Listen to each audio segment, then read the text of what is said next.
The last few days and week has quite literally been an explosion in new Cyberpunk 2077 information, news, and footage. I haven't even had a chance to really talk about the recent news that Cyberpunk 2077 has been delayed to November, a move that I find quite interesting. I've seen all sorts of speculation and theories, with many not buying that CD Projekt Red needs 2 additional months just for polish. The thinking is that the game was already delayed from April to September for this specific reason, with it already being revealed that the game is indeed quote-unquote finished, but people believe the real reason the game has been delayed is to launch alongside the next generation of consoles of the Xbox Series X and PlayStation 5 for maximum potential in terms of sales and profits, which I'm not going to lie, that does make a lot of sense. Now, I do think that maybe what's happening here, partially at least, I don't think CDPR is necessarily lying though. I actually truly believe that they need more time for optimization, polish, and reworking on certain features that are not playtesting well. We've seen that in some of the previews, and that's the importance of these previews that CDPR has put an emphasis on. They want to improve the game and make sure it's the best that it possibly can be come release day. Regardless, it's a 2-month delay, and today we have a lot to go over because recently there's just been, like I said before, an unloading on new Cyberpunk 2077 stuff, which came during and after the massive Night City Wire event, which of course we will also be breaking down here. There's just so much new details that we have learned, some of which that has blown me away, like the recent gameplay previews that outline tons of exciting features that I shall discuss later on in this video. But even besides that, there are future Night City Wire events coming, in which likely CDPR will put an emphasis on other aspects of Cyberpunk 2077, like maybe showing how cyberspace actually works in the game. Either way, based on the game's official website, it appears that 2 more episodes of Night City Wire are coming sometime in the near future, which of course I will be streaming. For now though, we have a lot to break down, which includes tons of new images that were recently shared by CD Projekt Red, some new exclusive footage, a trailer with some hidden stuff, gameplay details, and much more. But as usual, before we proceed forward, if you do go on to enjoy this content and want to show your support for videos like this, please consider hitting that like button, subscribing for more, and turning notifications on so you do not miss out on any new content. Also, if you don't already know, I am on Patreon. If you want to help out the channel further with financial support and gain some benefits, like deciding certain upcoming content, become a patron today. As always, links are down the description below. Nonetheless, I cannot emphasize this enough, but the hype train has finally taken off, and as someone who followed and really loved the lead up to another giant release a few years back with Red Dead Redemption 2, I'm hoping it's just as fun and exciting. Anyway, first off, we actually have some news to go over. As everyone knows now, Cyberpunk 2077 has been moved to November 19th, and when that announcement was actually made by CD Projekt Red's leadership, they held a special press conference, or conference with investors, in which they of course went over the delay, but also discussed a few other interesting things. CDPR made mention of the previews in which game journalists around the world were able to play the game for about 4 to 5 hours. The build that they played, though, was not complete, as there were bugs and some key story elements missing. But as I've said before, I think the importance of these previews is that it is the true start of the game's marketing campaign kicking off. CD Projekt Red also did mention a few times how they are gearing up for the next generation of consoles, and emphasized that the game will be running on the PlayStation 4, PlayStation 5, Xbox One, Xbox Series X, and of course PC day one. And sometime shortly after the next gen consoles launch, there will be a robust update made for those platforms, allowing gamers to feel the true power and potential of playing Cyberpunk 2077 on these next gen consoles. Interestingly, the subject of expansions once again came up, but the specific question was a bit different, as CDPR was asked for how many story expansions they are planning for Cyberpunk 2077. As you all may recall, The Witcher 3 Wild Hunt had Hearts of Stone and Blood and Wine, which were phenomenal experiences that arguably are equivalent, if not better, than a lot of AAA experiences that sell for $60. These DLCs were simply groundbreaking, but CDPR was said to be reluctant about answering this specific question, but did say that part of the marketing campaign, they will reveal how many expansions they plan to make for the game, so expect that news before launch day. Depending on how you feel about multiplayer, this will make you indifferent or maybe just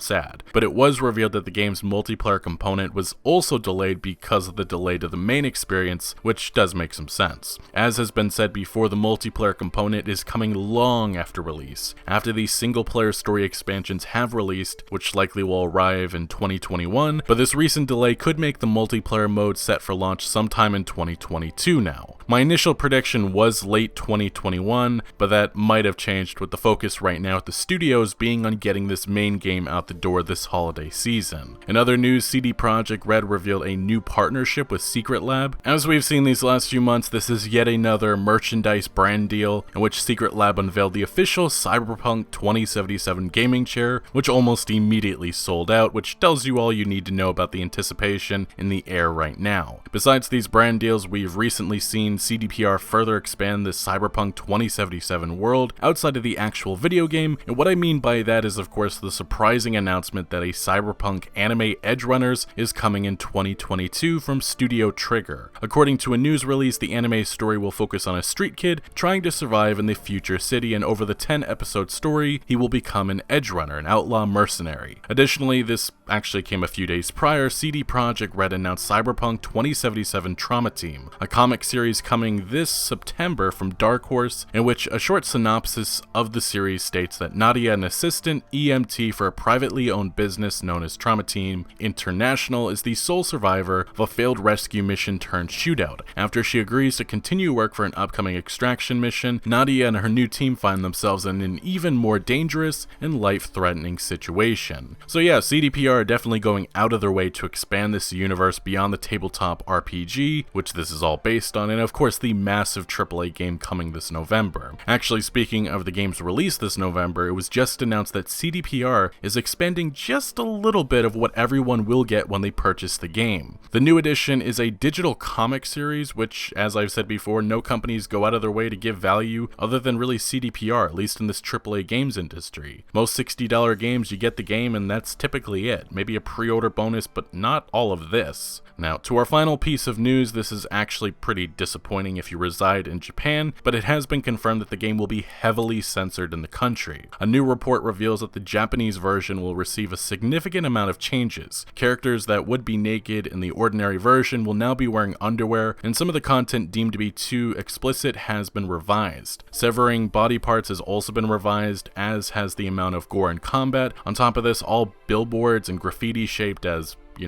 fun body parts have been removed from the game. If I had to guess, many living in Japan probably will be using VPNs and or getting copies of Cyberpunk 2077 from outside the country, which I really can't blame them, as it seems much of what makes Cyberpunk 2077 a mature game will be removed from the Japanese version due to censorship. But next, let's move on to some huge gameplay details that were recently shared, and we'll start with something that may disappoint some because unfortunately, CD Projekt Red did confirm one feature that is now not happening, and that is vehicle customization. For whatever reason, the feature has now been scrapped. It was never supposed to be Night City Customs, but CDPR's lead quest designer Pavel Sasko explained to IGN when it comes to vehicles as a player, you can own different vehicles, but you do not really customize them. You actually own vehicles that have already been customized. You can find different vehicles that are already tuned up, but you do not do it yourself. Maybe this is something reintroduced in the game's expansions, or modders can add this as a feature down the line, but I definitely know some are disappointed by this revelation. Getting into some of the more exciting gameplay details that were recently shared, first we have this article coming from PC Games N, in which we have a confirmation that you can play the game or certain aspects like Grand Theft Auto. So there is a Grand Theft Auto mode, if that's what you want to call it. And Cyberpunk 2077's level designer Max Pierce told the website PC Games N, if you want to go out on a rampage and have no remorse, then you have the option, and that's fine with us. Although, one really big thing that should be mentioned is that in certain areas, you're going to have a different reaction and response. So if you, let's just say, start murdering a bunch of NPCs in Pacifica, you may not necessarily get the attention of NCPD just because they don't care about that section, but you will get maybe a response and some attention from some of the local factions, like the Animals or the Voodoo Boys. They may come after you. But if you do this stuff in, say, City Center, where the rich and wealthy, the corporations are located, you may get a response from one of the corporations like Arasaka, and you definitely will have the NCPD coming after you and trying to take you down.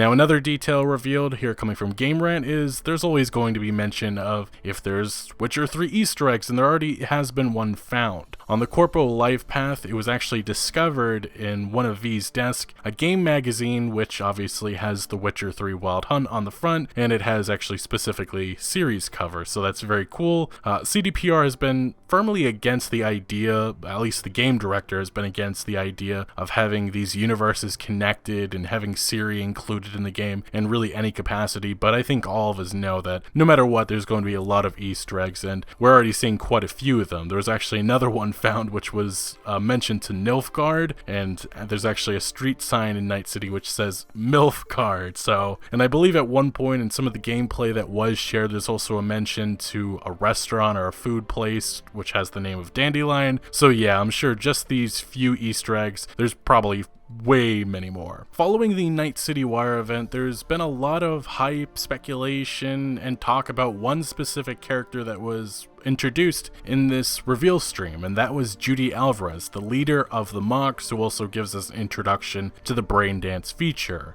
And obviously, a lot of people are in love with this character. I called her a snack during my stream, but Judy Alvarez, a lot of people are wondering, can we romance the character? And the simple answer is yes, but there is a huge but associated with that, because preferences matter in Cyberpunk 2077, and a lot of the previewers didn't mention that Judy Alvarez was romanceable, but there was one specific previewer who said that she was, and that was Alana Pierce, who also made the point that preferences matter, and body types, because some characters are only into girls and guys, and maybe they're into both in certain situations, but that is not always the case. And that's why a lot of speculation right now is that Judy Alvarez is indeed romanceable, but she may just be into girls, so that is just something that should be mentioned, because this character, everybody seems to be falling in love with her, and some people, well, maybe there's some more replay value at least with something like this, and I think that's really cool, and I actually like the fact that this is a feature in Cyberpunk 2077, but something that I thought I should mention for all of the people that are deeply falling in love with this character already. Now, another thing that has come about since this huge Cyberpunk 2077 reveal event is some new gameplay. We'll talk about some of the other gameplay in a new video coming tomorrow, but we actually have this Katana gameplay which was exclusive to GameStar, and I actually want to play it because, and the whole heads-up display has been changed up, but it's really cool seeing this Katana in action, our first look actually at the weapon. You can see the blood splatter as we hit this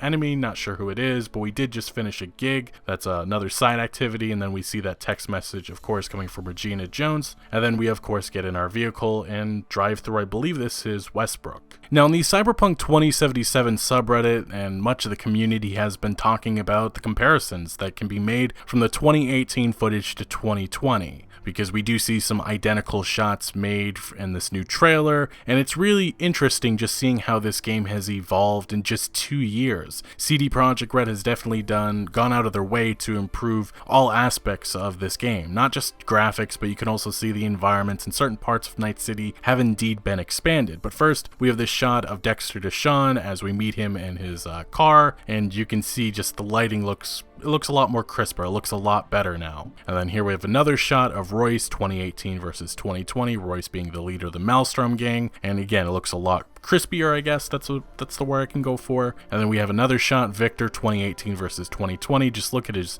tattoos, they stand out a lot more here in this footage, or the screenshot in the specific one. And then here's City Center, and as this is what I was referring to, certain parts of Night City have indeed been expanded. You can see that in that top footage. And also you can actually compare the heads-up display even, looking how CDPR has evolved that, because they went away from the compass, it added an actual minimap in the top right corner. I believe that's something that we saw indeed in the 2019 footage, but that heads-up display has been adjusted a little bit because the minimap originally was in the bottom left corner and now it's in the top right corner, and they've also added some other stuff on there, certain things like our level, our health, and other aspects like the items that we actually have at our disposal. And then another comparison shot, this is one of the more interesting ones. As you can see, a better look at the lighting, how reflections work and the shadows and things, they definitely stand out a lot better now in my personal opinion. And then we actually have this final comparison of Johnny Silverhand 2019 versus 2020, and yeah, Johnny Silverhand has definitely seen an upgrade, and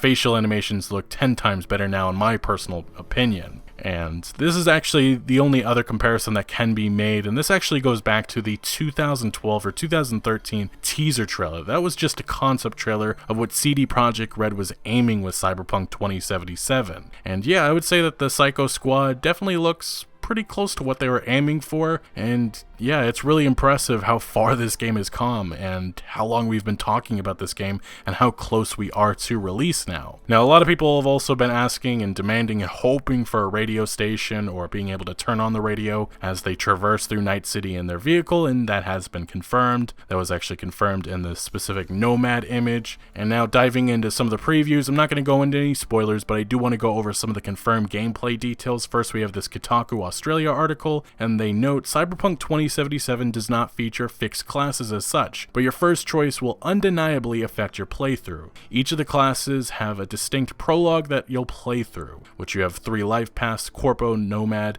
and Street Kid. On top of that, each class will have access to different dialogue options throughout the course of the game, although you only get to see choices that your current character can or could have made. Interesting. And now to the actual customization options that we have at the beginning. For those who want to see every option, there's a lot. You can have, there's 6 skin types, 35 hairstyles, 17 eyes, 8 eyebrows, 17 eyes, 17 mouths, 17 jaws, 17 ears, 8 bits of cyberware, as well as no cyberware, 9 types of scars plus off, 6 types of tats plus off, 11 piercings plus off, 5 types of teeth, 8 bits of eye makeup, 5 bits of lip makeup plus off, 3 blemishes, 3 types of nips, 5 types of body tattoos, 2 types of body scars, 2 schlong types. There's also 1 female option. There's also, of course, you can customize your size, your junk size, and then there's 5 types of that type of hair. And it's also mentioned that you're not immediately presented with the nudity either. If you want to, you can have this stuff disabled, and it will stay disabled. If you want it hanging out there, then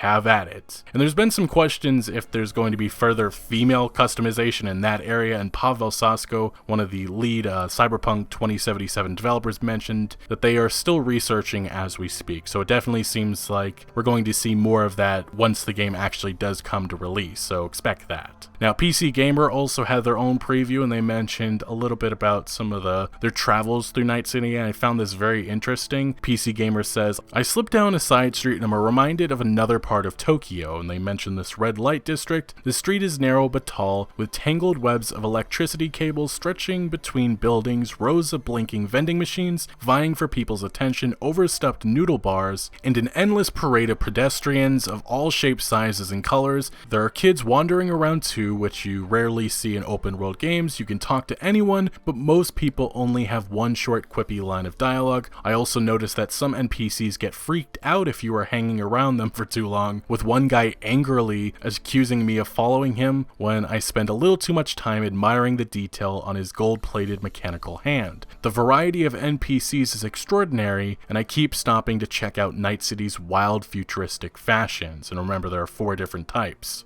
But most importantly, my biggest takeaway from these specific details is that CDPR went out of their way to make sure that NPCs are very detailed in all aspects of Night City. I know some people were critical of not seeing a lot of that in some of the footage that has been shared, but it definitely sounds like as we make our way to the city center of Night City that we're going to see more populated areas. Now, Polygon's preview, they also go over some details. Specifically, I wanted to concentrate on what they said about character levels. They say that it's pretty much simple. You complete missions, you earn experience, and eventually you level up. With a higher character level, you can take on harder missions and defeat enemies that would otherwise wipe the floor with you, so your basic system in place. Increasing your character level can grant you an attribute point. How often you get these is still being tweaked. With these attribute points, you can increase one of the 5 main stats in the game: body, reflex, intelligence, technical ability, and yes, cool. In typical D&D terms, the first 3 equate to strength, dexterity, and intelligence. Technical ability ties into hacking, while cool impacts critical damage and stealth. Now next, moving to IGN's preview, they talk about some of the free roaming activities that we'll encounter. This is coming from their corporate preview. They say, you can choose to free roam between missions of course, but even as you go from one quest to the next, it quickly becomes clear that Night City is huge. As I drove around, I saw a lot of question mark icons pop up on my minimap that I didn't have time to explore. These are gigs, jobs that you can take from fixers as a way to earn rewards like gear and credits. One of those fixers is Dexter Dex Deshawn, a laid-back leader who hires you and the crew you assemble to complete what is arguably the main-est of main quests in Cyberpunk's first few hours, acquiring the Relic, a prototype biochip that Arasaka's dead CEO's son has stolen and that plenty of bad people want to get their hands on. It's up to you to decide who you want to align with and get it for. Now in another IGN preview, this is coming from their Nomad preview, in which another previewer got access to this specific part of Cyberpunk 2077, they mention that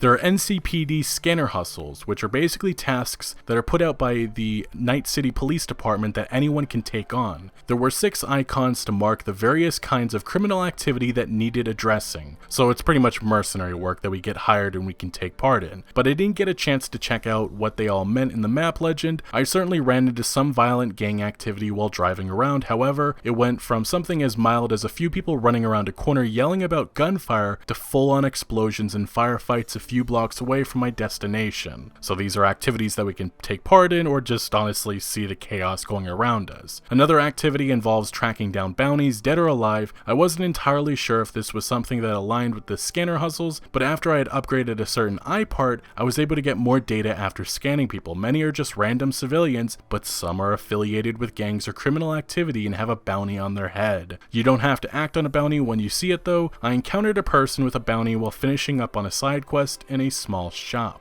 Now moving along into this preview, they mentioned some of the things that we can collect in the world. The other vague collectible I found were shards, or book-like devices strewn everywhere. The actual data I collected from them varied from short stories to bits of actual Night City history. If you want to have a good read and really dig into the lore of Cyberpunk 2077, you'll definitely have the opportunity to do that with shards. Selling junk in Cyberpunk 2077 is easy. You can visit a shop or a drop point, a little kiosk that serves as a selling station. That wasn't present in the build that I played, but there will also be a sell all junk button to help get rid of the trash in your pockets. And also, this is something that will make animal lovers very, very happy. You can pet the cats in the game, so very important for those who love it, and I'm sure that you'll probably be able to pet dogs, because those are the only 2 animals as far as I understand that are in the game. Now another detail is fast travel. If you're curious how this system will work in the game, fast travel spots are unlocked as you pass through them while exploring. Then all you need to do is approach one to get to any of your other unlocked destinations. So really how fast travel works in most open world games.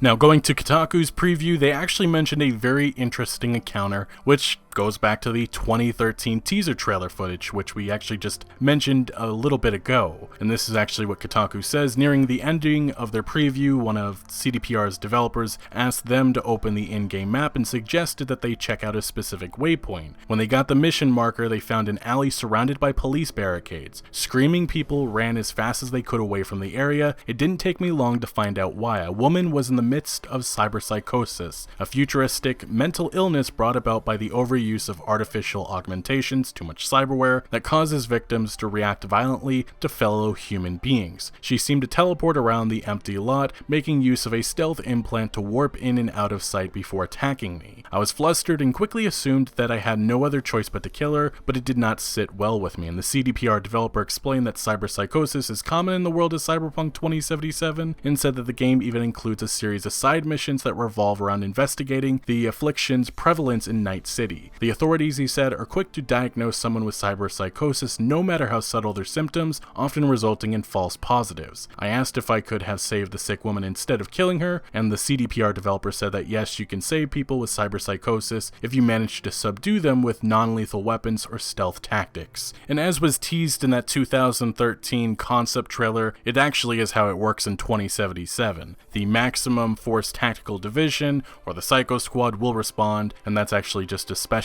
subgroup of the NCPD, which they specialize in dealing with people that are suffering from this because they're extremely dangerous. But it definitely sounds like V can join in and help them out, and that's what I'm assuming that's going to be happening in these encounters. But to the last specific detail that was revealed that I want to mention is an article, I believe coming from PC Games N, which talks about how population and NPCs work in Cyberpunk 2077. CDPRs, I believe it's their level designer Max Pierce told them, "For me it's the density of the city. The people you see in the city and how many of them are present changes based on the number of dangerous events, the time of day and the district you are in. We showed Pacifica last year, which is a really lawless section of the world, and if you compare that to City Center section you played in where there was a heavy police presence, you'll see and feel that. So anybody worried about only seeing a few NPCs in certain parts, that may just be limited based on what's actually happening in that certain area." Moving along, let's next discuss this new trailer, The Gig, which was presented during the Night City Wire event. Our first real look at Cyberpunk 2077 since August of 2019. My immediate reaction to this footage was just being blown away by the world's environments, but also some of the noticeable upgrades, specifically with lighting, reflections, and indeed some actual facial animations. You can see that right from the get-go in this trailer as we see a brief glimpse of different parts of Night City, including one scene of V driving through the rainy streets. Interestingly, in one of these shots we get a look at more of the corporations advertising their brands in Night City, and additionally some of the billboards are of likely storefronts we can,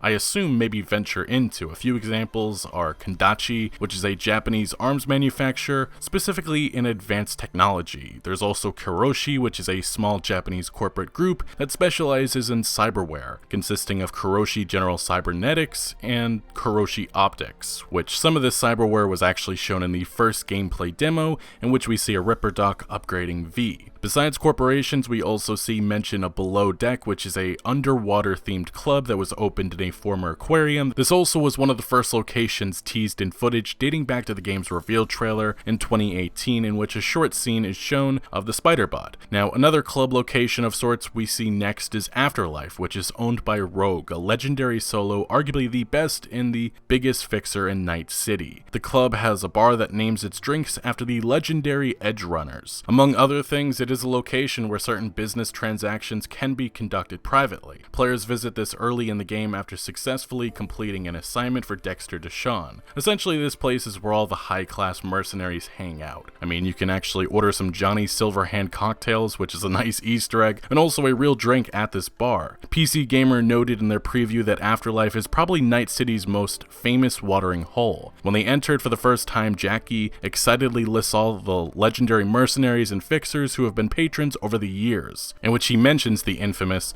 Morgan Blackhand. Normally we would not be allowed in here drinking alongside the veteran cyberpunks, but working with Dexter Deshawn, our foot is in the door. This famous Afterlife bar, it certainly sounds like we'll get to do some work from Rogue here. Now as this trailer proceeds forward, we see some romancing going on, but also some misdirection, because at one point we actually see a brain dance of this lady, Evelyn Parker, getting it on with Yorinobu Arasaka, who is said to be the main guy running Night City. Parker assists us as she's a fixer's contact and helps us with a heist within Arasaka of some valuable tech. This is also how Judy Alvarez comes into the fold, as she and her gang, the Mox, which have a description of those who protect working girls and guys from violence and abuse in Night City, while the Mox also have brain dance stations throughout Night City. In this specific scene, we're at the headquarters of Lizzie's bar. Moving along, we did actually see one really cool Witcher Easter egg, and that was the mention of the silver sword Erendite. A nice touch. Multiple times through this trailer we see moments that we've actually seen in prior footage, like our encounter with a Ripper Doc, or when we meet a Militech agent, or walking upon an NCPD crime scene, or retrieving Sandra Dorset, or when we confront the Maelstrom gang. Although in this specific trailer footage, instead of going about it like was shown in the E3 2018 gameplay demo, in this case Royce the leader is just shot then and there, which is a choice that we do have. Without a doubt though, the biggest takeaway from this footage is Atom Smasher. This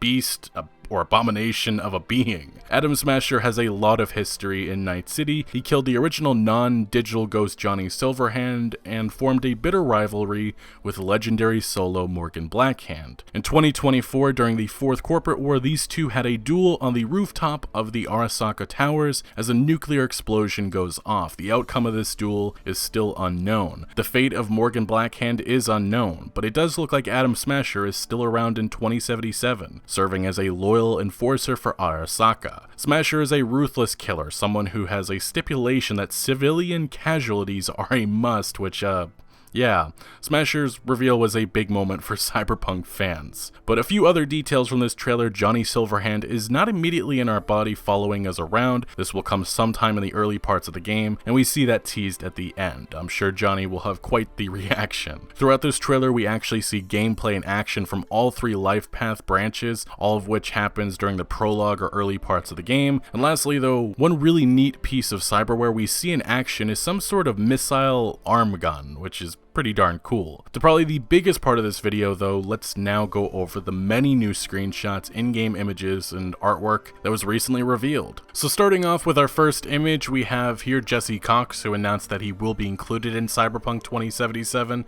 I believe it's only 2 streamers that actually got the lucky ability to be included in the game, one that we'll talk about a little bit later, but here it looks like it's just a fun little quest or encounter that we'll see in Night City, in which you can see Jesse Cox's character. Looks like he's missing his pants of sorts, so yeah, just something fun that we'll come upon. Now the next image, we have what appears to be some sort of encounter with a gang member on what I believe is to be a skyscraper within Night City. You can see, I think it's a billboard right next to them, but yeah, we're using our Mantis blades, which appear to have some sort of electricity ability attached, so maybe that's an upgrade we can have with cyberware. Pretty darn cool. Next we have is, we're gonna have quite a few environmental shots that you'll see within these photos. Here, this is one that was given from NVIDIA, and yeah, you can see the shadows and just the overall beauty of Night City, or certain parts of it at least. Now in the next image, we can see some sparks coming from whatever this object is. Not much really to say other than that from this specific image. Next, we actually have our first, I believe this is our first look at the Tiger Claws, one of the big gangs in Cyberpunk 2077, which there's been rumors that they could be backed by Arasaka. That was something that was mentioned, I believe, in the tabletop RPG Cyberpunk 2020, so maybe we see that play out, but it does appear that they're coming at V here in the 6th Street gang territory, so maybe that's something that plays out, but very, very interesting. Next, we actually just have an overlook at what Night City looks like in present day now, and it looks pretty darn beautiful, if I have to say. Moving along, we have probably one of the big favorite characters that was recently announced and shown, Judy Alvarez. If you saw me streaming, I said she looks like a snack, and she certainly still does. And also, it should be mentioned that she is the leader of the Mox, and she's also going to help us, I guess, introduce us to the brain dance mechanic in the early parts of the game. Now, this is a character that we talked about earlier on this video, Evelyn Parker. Not going to go over that much because we already did. She has a role to play in the story. Here, I'm not sure what gang member this is associated with, but I want to believe maybe this is a Wraith gang member. I could be completely off on this, but yeah, for whatever reason, it looks like they're coming after V.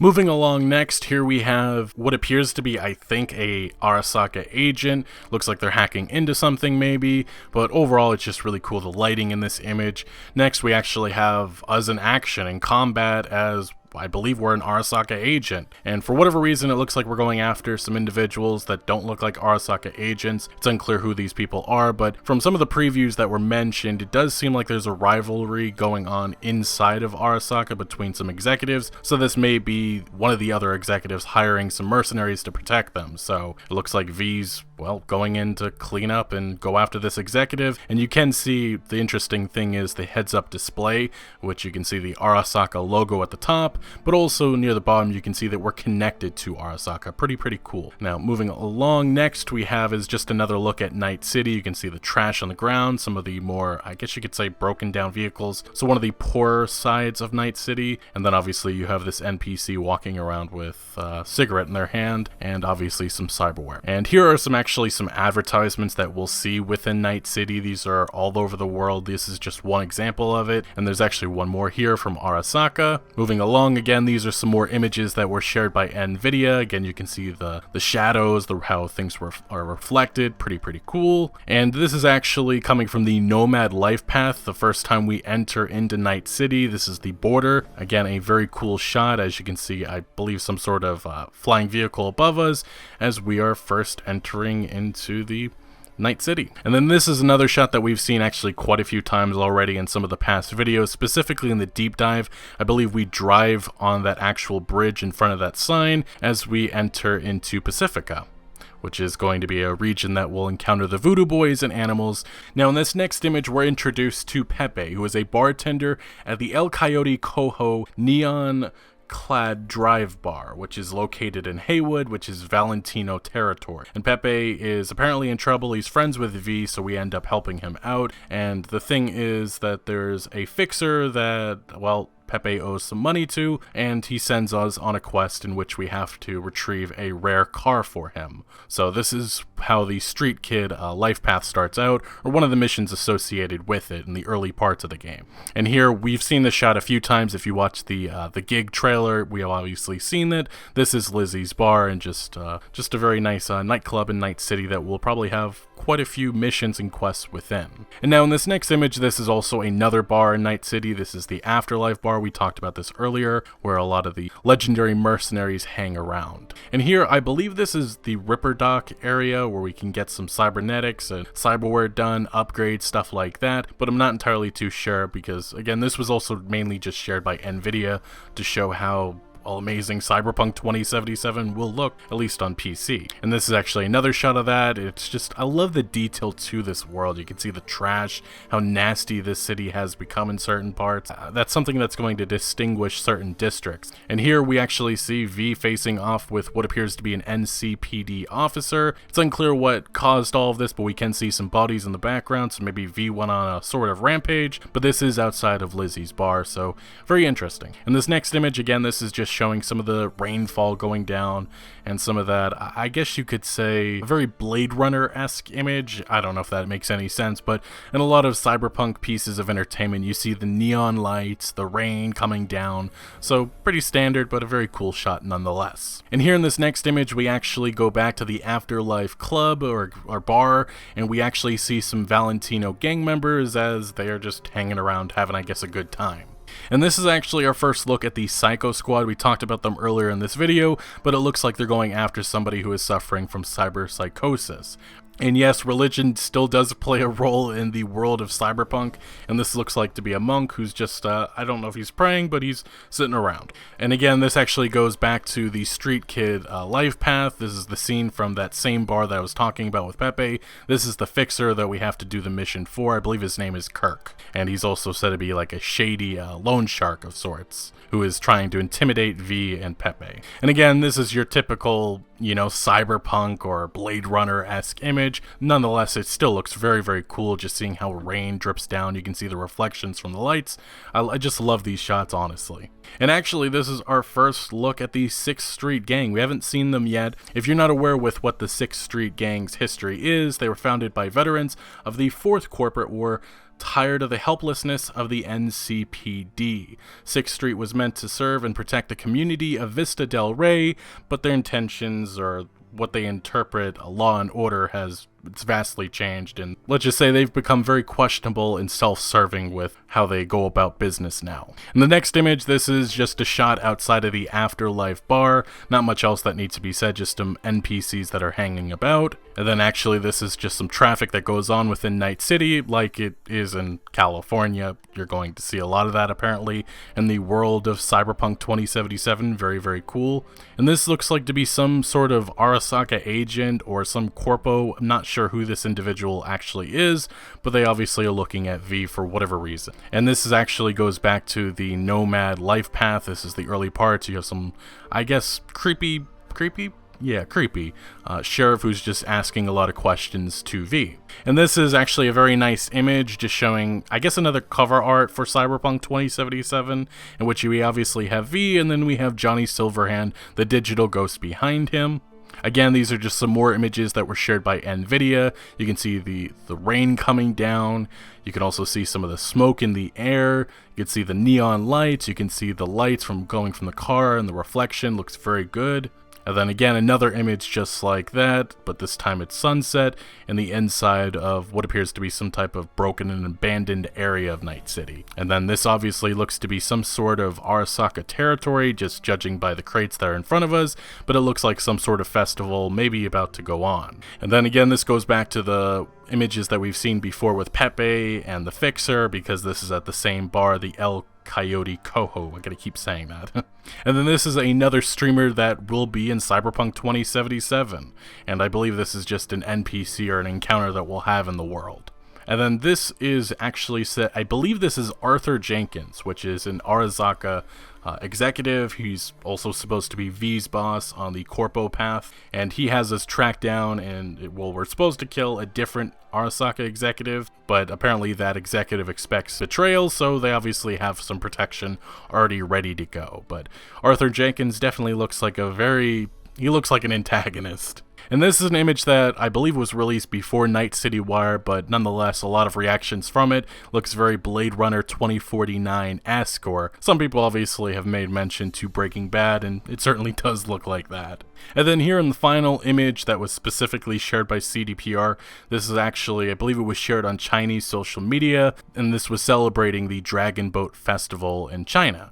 So nonetheless, I don't think this is an actual in-game image, but still very, very cool. Next though, moving along to some more images. This is more concept art that CDPR just released to various gaming outlets, but the first 4 images here we have are the different art styles or different fashions and tastes that we'll see within Night City. And you'll see this in different districts, like the poorer areas will probably have a different type of art fashion, and then obviously in City Center you're going to see something like this, which is neo-kitsch, which is the look of infinite wealth and vanity. Next we have is neo-militarism, which is said to be the look of global conflict and corporations jockeying for power, cold, sharp, and modern. And then when I mentioned poor, this is what I was actually talking about, which is entropism, which is the look of poverty and derives from humans grappling with and struggling against technology and its unforgiving advance.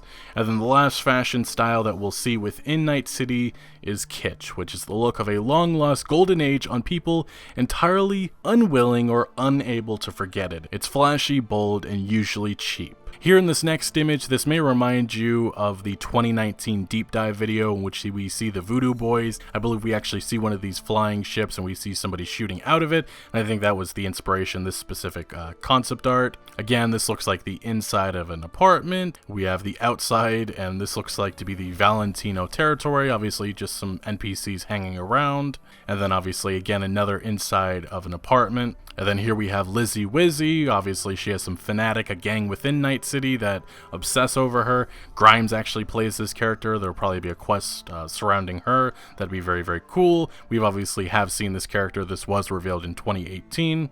And then this is just a look at the corporate side of Cyberpunk 2077 of infinite wealth, I guess. And then here's another image. We've seen this, obviously. A lot of these concept arts were the inspiration for that first trailer. And now the final image, at least in this specific section, is, well, an Arasaka executive just overseeing some sort of mission in which obviously they're taking out a rival gang or enemies. Now the next set of images which we have right here is the character artwork, and the first character we see is Yoranobu Arasaka, and I said that horribly wrong, but this is supposed to be the guy who's, I guess, in charge of Night City, leading the show. So maybe he is one of the antagonists, but it is interesting in Cyberpunk lore, he was supposed to be like the rebellious son against Arasaka, so a lot has definitely changed from 2020 to 2077, but yes, this is the CEO that Evelyn Parker sleeps with, and we actually have a brain dance of seeing that going on, but also trying to pull off a heist, which we talked about earlier on in the video. The next image, we've obviously have seen Dexter Deshawn already many times. He's a big fixer within Night City. We'll do missions for him. And then obviously Evelyn Parker, we've talked about her before. We have Jackie Wells, is supposed to be our best buddy within Night City. And then Judy Alvarez, we've talked about her before already many times within this video. The leader of the Mox. Royce, the leader of the Maelstrom gang. T-Bug, which is supposed to be one of the, I guess, famous netrunners in the world of Cyberpunk 2077. And then we actually have some character artwork focused on us, V, our character. And the first one is V Corporate. So this is our look at the beginning of the game. And then we have the Nomad for V. This is obviously the female version. We'll get to the male in a second. And then obviously the Street Kid. And now we switch over to male V, looking very, very cool. The corporate side first, and then we switch to the Nomad, and then finally we see the Street Kid. So you can see different types of looks, and well, he kind of acts a little different probably. Now in this last set of images, I'm just going to kind of breeze through this because this is 24 more images of concept art, but it does still give us a better look at what CDPR is and, well, was aiming for Night City. But this first image, this is just a skyscraper, not much to say about that. We obviously have another look at Night City, another look during the nighttime. Keeping it going, under an underpass with some of the people that hang around under there with some shops. Again, this is another shop center that we will see in Night City. More skyscrapers, a better look at Night City from above. Some of the poorer parts of the world. Keeping it going.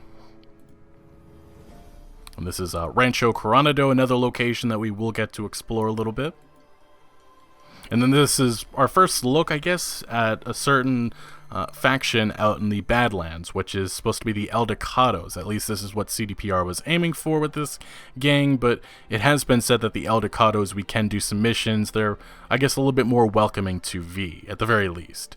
But they still are a very aggressive faction. And then this looks to be some sort of oil field out in the Badlands part of Night City, or outskirts of Night City. And then this is probably our best look at the world that CDPR is putting together, or at least what they were trying to put together. You can see the main city of Night City. You can also see a little connecting platform, which is supposed to be like a space shuttle, which will take us to outer space. There has been some leaks in the past that indicated we may be going to the moon, so I guess that's a mission that will play out within the game. But very, very cool, all the different places, and this is a massive world, so very cool. And then this is actually our first look at the race gang, or at least what CDPR is aiming to put together. Looks like they live in what I'd consider a landfill, but you can see some of the gang's logos and stuff around. And then we have an Arasaka facility. And then this is supposed to be, I'm guessing, Westbrook or Japantown, another district within Night City. And then we've obviously seen this image. This came from the first gameplay demo in 2018. Couple more looks at Night City from above. And yeah, here we actually have a casino and club where obviously all the wealthy get together. This may be on the outskirts or outside of Night City. It's kind of unclear, but maybe this is a location that we will get to see. But here we actually have finally our last image, our last piece of concept art, and it's just another shot from an underpass looking above at a massive skyscraper. Unintentionally, this video went a lot longer than I personally expected, but there's just so much new information that has been revealed, some of which I wasn't able to fit in this video. So do check out the channel in the coming days and weeks, as we have much more to talk about. The Cyberpunk 2077 marketing campaign has begun, and what that means is all kinds of new gameplay and details being shared consistently by CDPR up until the release. Even from what we went over today, a lot of this is stuff that we'll see in the opening hours, the prologue of the actual experience. Personally, I hope that CD Projekt Red explains next, maybe with gameplay, how exploring the net will be like, as that appears to be a central element of the game. But anyway, what do you make of what has been revealed thus far? What are you hoping to see in the future? Let me know your thoughts on everything that we went over down the comment section below, but thank you for watching. Make sure to leave a like if you did enjoy this video, or if you found any informative value, and make sure to follow my other social media accounts for updates on new videos. Links are always down the description below. I'm most active on Twitter, giving opinions on news that I do not always get into video form, so do make sure to follow me over there. Also check out my Discord for all sorts of discussion on games, and again, thank you for joining. Consider subscribing for more videos like this,